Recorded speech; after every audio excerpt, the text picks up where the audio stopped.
Hello दोस्तों, मैं राजा स्वागत करता हूं आपका आरसी क्लास में। और आज हम पढ़ेंगे बायो का एक इम्पोर्टेंट टॉपिक सेल। सबसे पहले हम पढ़ेंगे सेल की डेफिनेशन। इसमें हम क्या पढ़ेंगे? सेल की डेफिनेशन, सेल क्या है। इसके बाद पढ़ेंगे हम सेल की खोज किसने करी है। इसके बाद हम पढ़ेंगे कि सेल थ्योरी किसने दे रखी है। और इसके बाद हम पढ़ेंगे कि कोशिकाओं के प्रकार क्या होते हैं या टाइप ऑफ सेल।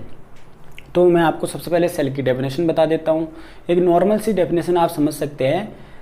सेल क्या है? शरीर की सबसे छोटी इकाई। आप सीधे समझ सकते हैं, शरीर की सबसे छोटी इकाई को हम सेल कहते हैं। इसके बाद एक इम्पोर्टेंट पॉइंट इसमें आता है कि कोशिका की खोज किसने कर रखी है। तो सेल की खोज किसने कर रखी है? रॉबर्ट हुक ने कर रखी है। और कब करी है? 1665 में करी है। तो मैं आपको एक एक पॉइंट बताता हूँ जो इम्पोर्टेंट है। सबसे पहले, कोशिका सभी जीवों की शारीरिक संरचना की आधारभूत संरचनात्मक एवं क्रियात्मक इकाई होती है। मैंने इससे पहले भी आपको बताया क्या, जो कोशिका है शरीर की संरचनात्मक एवं क्रियात्मक इकाई होती है।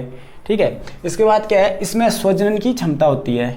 इसमें स्वजनन बोले तो सेल्फ रिप्रोडक्शन की क्षमता होती है। सेल में सेल्फ रिप्रोडक्शन की क्या होती है? क्षमता होती है। कोशिकाएं ही जीवों के शरीर का निर्माण करती हैं। इसका कहने का मतलब है कि सेल ही मिलकर हमारे पूरे बॉडी का निर्माण करेंगी। ठीक है। तो मैं इसको आपको, जैसे हमारा एक छोटी सी सेल है, सेल मिलेगा तो क्या होगा? सेल, ग्रुप ऑफ सेल हमारे क्या कहलाएंगे? ये टिश्यू कहलाएगा। इसके बाद जब हमारे टिश्यू मिलेंगे तो ये क्या कहलाएगा? ऑर्गन कहलाएगा। ऑर्गन मिलके क्या कहलाएंगे? बॉडी कहलाएगा। ठीक है। ऐसे हम सेल की स्टडी को हम क्या कहते हैं? स्टडी ऑफ सेल हमारे क्या हो जाएगा? साइटोलॉजी हो जाएगा। अगर आपसे एग्जाम में पूछा जाता है कि कोशिका के अध्ययन को क्या कहते हैं, तो कोशिका के अध्ययन को या सेल के अध्ययन को हम क्या कहते हैं? साइटोलॉजी कहते हैं, या सेल बायोलॉजी भी कह सकते हैं। एग्जाम में सेल बायोलॉजी भी पूछा जाता है। ठीक है। तो सेल बायोलॉजी में भी हम क्या करते हैं? कोशिका का अध्ययन करते हैं। और टिश्यू, अगर आपसे पूछा जाएगा कि कोशिका के अध्ययन को क्या कहते हैं, तो हम क्या कहते हैं? हिस्टोलॉजी कहते हैं। इसके बाद आता है कि कोशिका की खोज। इससे पहले मैंने आपको बता दिया है कोशिका की खोज किसने कर रखी है? रॉबर्ट हुक ने कर रखी है। कोशिका की खोज किसने कर रखी है? रॉबर्ट हुक ने कर रखी है। और कब कर रखी है? 1665 में। ये दोनों पॉइंट बहुत इंपॉर्टेंट है। कोशिका की खोज किसने कर रखी है? रॉबर्ट हुक ने कर रखी है। और कब कर रखी है? 1665। लेकिन उन्होंने क्या कर रखा था? स्वनिर्मित सूक्ष्मदर्शी से ही इसका निर्माण करा था। कोशिका की खोज करी थी किससे? स्वनिर्मित सूक्ष्मदर्शी से। और इन्होंने क्या करा था? कॉर्क के पतले टुकड़ों में मधुमक्खी के छत्ते के समान संरचना देखी थी और उनको ही कोशिका का नाम दे दिया था। ठीक है। इन्होंने क्या करा था? कॉर्क का एक टुकड़ा देखा और उसको क्या करा? उन्होंने स्वनिर्मित सूक्ष्मदर्शी में देखा और उसमें क्या लगा कि वो जो कॉर्क का टुकड़ा है मधुमक्खी के छत्ते के समान एक संरचना है। ठीक है। तो उन्होंने उसको कोशिका का नाम दे दिया। इसके बाद है 1674 में एंटोनी वॉन लुवेनहॉक। इन्होंने क्या करा? एक उन्नत किस्म की सूक्ष्मदर्शी में तालाब में एक जीवित कोशिका की खोज करी।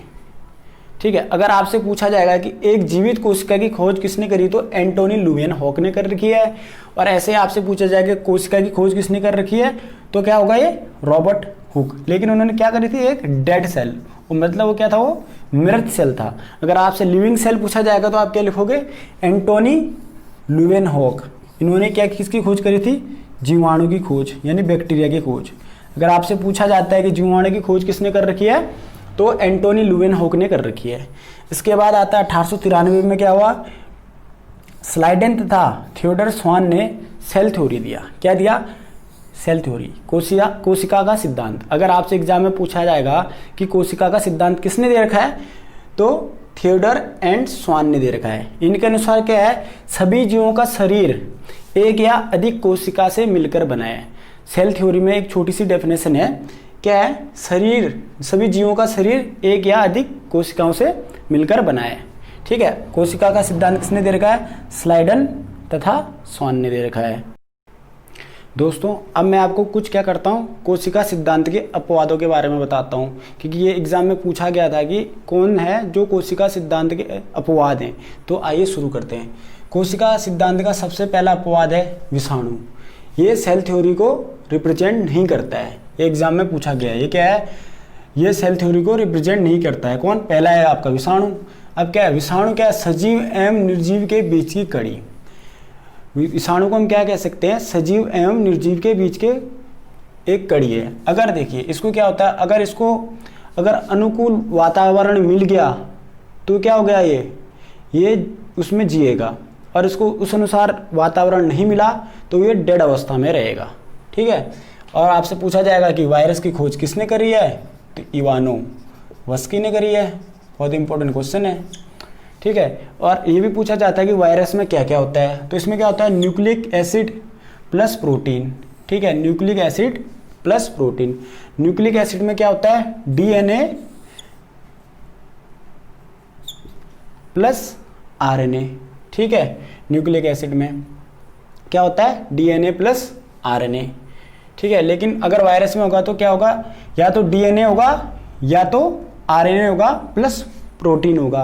वायरस में क्या होगा, या तो डीएनए होगा या तो आरएनए होगा प्लस प्रोटीन होगा। जैसे अगर हमारा एड्स है, एड्स वायरस जिसको हम बोलते हैं, इसमें क्या होता है, डीएनए प्लस प्रोटीन होता है। ठीक है, एड्स भी क्या है, एक विषाणु जनित रोग है। इसके बाद आता है आरबीसी। इसमें क्या होता है, केंद्रक नहीं होता है। ठीक है, तो ये भी क्या होता है, सेल थ्योरी का एक अपवाद है। इसके बाद आता है प्रायोन, ये भी क्या है, एक सेल थ्योरी का अपवाद है। ये सिर्फ प्रोटीन से मिलकर बना होता है। किससे मिलकर बना होता है, प्रोटीन से मिलकर। एक स्क्रेपी रोग होता है जो किसके कारण होता है, इसके कारण होता है, प्रायोन के कारण। ये मोस्टली भेड़ों का होता है, ये भी एग्जाम में पूछा गया है। और एक मैड काउ जो ब्रिटेन में फैला था, जिसमें गायें पागल हो जा रही थी, इसका रीजन भी प्रायोन को ही माना जाता है। ठीक है, अब आता है कि कोशिका का साइज कितना होता है। तो कोशिका का साइज कितना होता है, 0.5 म्यू से 20 म्यू तक होता है। कोशिका का साइज कितना होता है, 0.5 म्यू से 20 म्यू तक होता है। एक अब एग्जाम में पूछा जाता है कि सबसे छोटी कोशिका कौन सी है, तो सबसे छोटी कोशिका है माइकोप्लाज्मा। ठीक है, आपसे एग्जाम में पूछा जाएगा या पूछा जा सकता है कि सबसे छोटी कोशिका या सबसे छोटी सेल क्या है, तो माइकोप्लाज्मा है, और इसका साइज कितना है, 0.1 म्यू है। अगर आप इसको मिलीमीटर में कन्वर्ट करते तो क्या होगा, 0.001 मिलीमीटर। ठीक है, इसी प्रकार आपसे पूछा जा सकता है कि शरीर की सबसे लंबी कोशिका कौन सी होती है।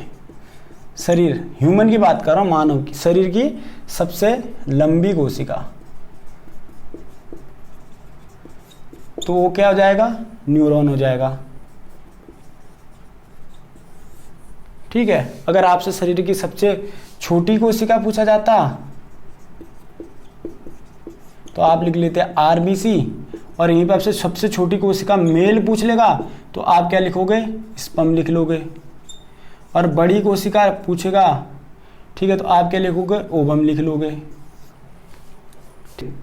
और एक पूछा जाता है कि दुनिया में सबसे बड़ी और भारी कोशिका कौन सी है, सबसे बड़ी प्लस भारी कोशिका।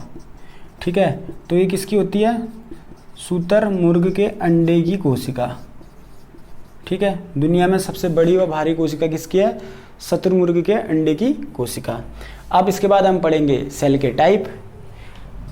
सेल के टाइप क्या होते हैं, या कोशिका के प्रकार या कोशिकाओं के प्रकार क्या होते हैं। सबसे पहले आता है प्रोकैरियोटिक कोशिका और दूसरा आता है यूकैरियोटिक कोशिका। सबसे पहले हम पढ़ेंगे प्रोकैरियोटिक, उसके बाद यूकैरियोटिक कोशिका। इन दोनों में हम अंतर स्पष्ट करेंगे।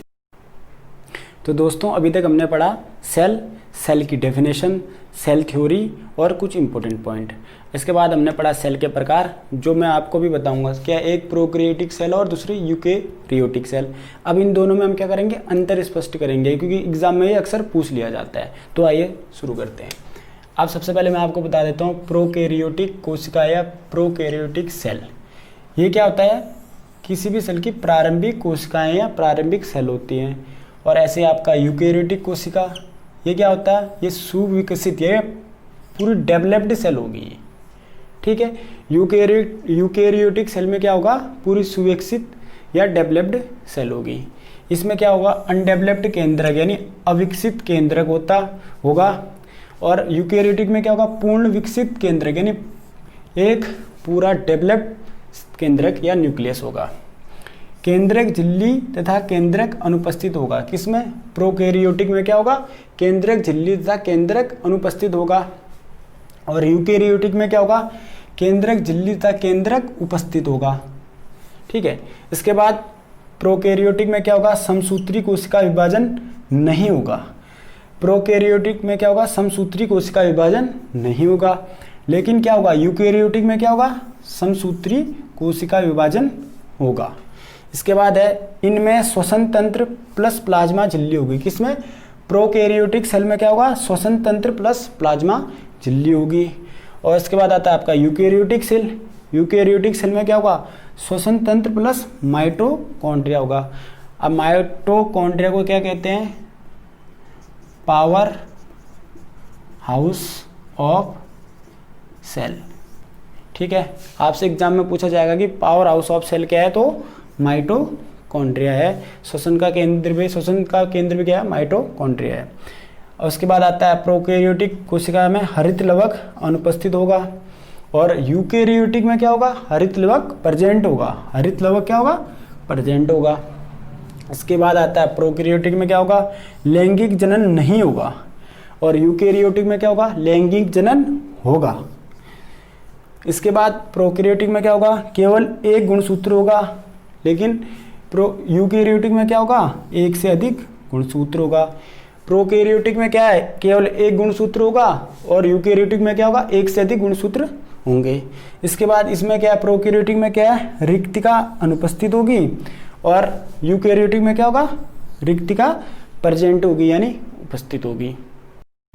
तो दोस्तों आज हमने क्या पढ़ा, सबसे पहले हमने सेल की डेफिनेशन पढ़ी, इसके बाद हमने पढ़ा कि सेल की खोज किसने करी है, इसके बाद हमने पढ़ा सेल थ्योरी के बारे में और उसके बाद हमने क्या पढ़ा, सेल के प्रकार या कोशिकाओं के प्रकार।